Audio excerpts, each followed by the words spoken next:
All right, ladies and gentlemen, so today we're going to work on the same types of equations, multiplication and division, but this time we're going to have some fractions and some decimals. And that's what, remember our word rational from before, positive and negative, fractions and decimals.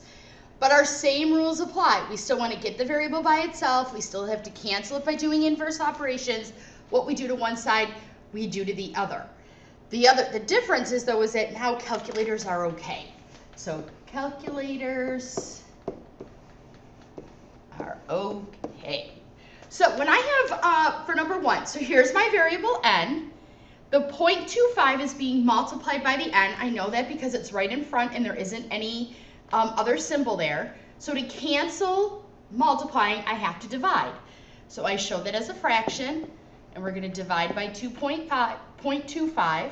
What I do to one side, I have to do to the other. Okay, so when I do that, and this time I am honestly using my calculator, 16 divided by 0.25, you get 64. Right, so when you put it in your calculator, you're doing 16 divided by 0.25. That's what goes in your calculator. For number two, so here's my variable m. It's being multiplied by 0.8. So to cancel multiplying, I have to divide. What I do to one side, I have to do to the other. So 6.4 divided by 0.8 is going to give me 8 as a whole number. So 8 equals m. If you wrote it as m equals 8, that would be okay as well. So for number three, we have x being multiplied by negative 2.8. So to cancel multiplying, we divide. So notice I brought the negative sign with it, and what I do to one side, I have to do to the other. So the 2.8's cancel, negative 2.8, sorry, we're left with x. And then 4.2 divided by 2.8 is going to give me 1.5. Positive divided by a negative gives me a negative.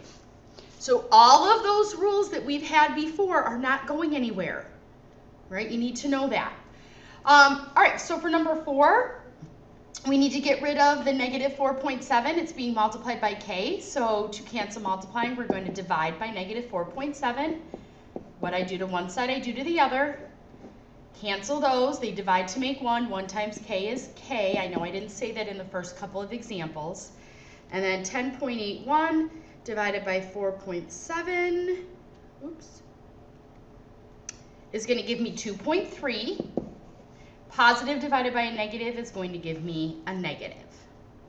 Now, here I have some fractions. To cancel a fraction, you multiply by its reciprocal. So I'm going to rewrite this a little bit bigger. So I'm going to multiply by 4/3. What I do to one side, I have to do to the other. So cancel, cancel, cancel, cancel. Those all make 1. 1 times x is x. Over here, now I'm not going to put this in my calculator because I want a little bit of practice with these. So I'm going to do 3 can go into 12 4 times. 4 can go into 25 times.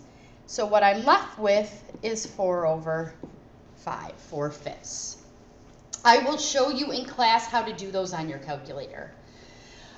So for number 6, I have negative 7. So I'm going to divide by a negative 7.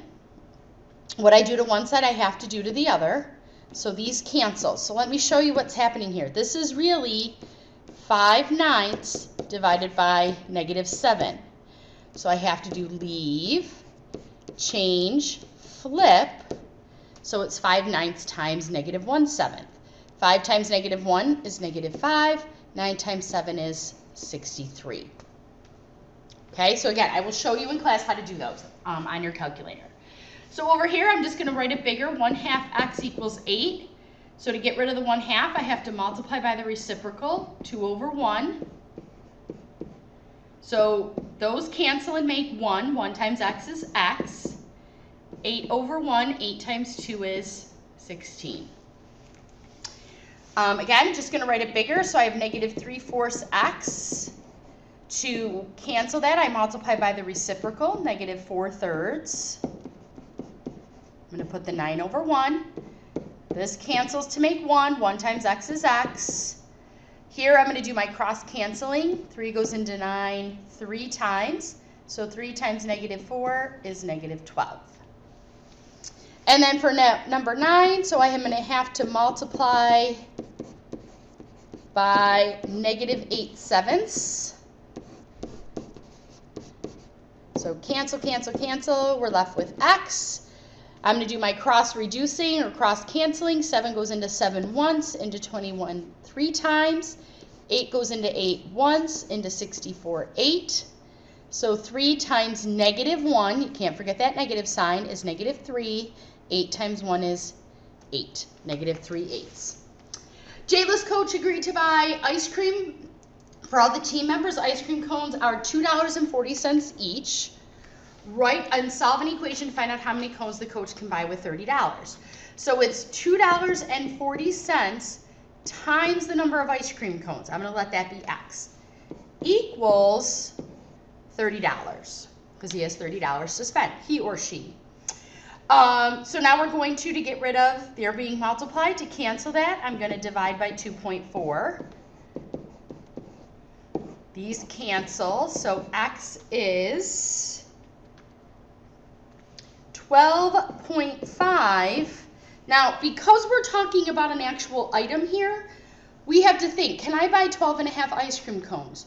No, but I can't round up to 13 because then I wouldn't have enough money, which means we use this symbol, means about. That means about. So that means the coach can buy about 12 cones. Because you can't buy parts of ice cream cones. That would be nice. Valerie needed 2/3 yard of fabric to make each hat for the school play.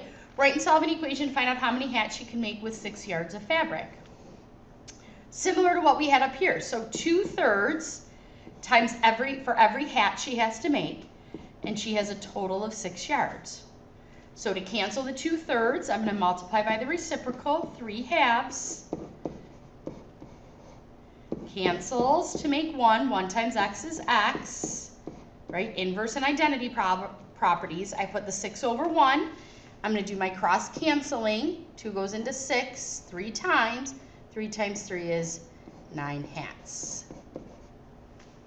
Okay, so similar rules. We're just kind of putting a bunch of stuff together, solving equations, and our work that we did with fractions and decimals from last chapter. So as always, any questions, bring them to class. If not, and I'm sorry, make sure you bring calculators so I can show you how to do this on your calculators. Any questions? Bring them with you. Have a good night.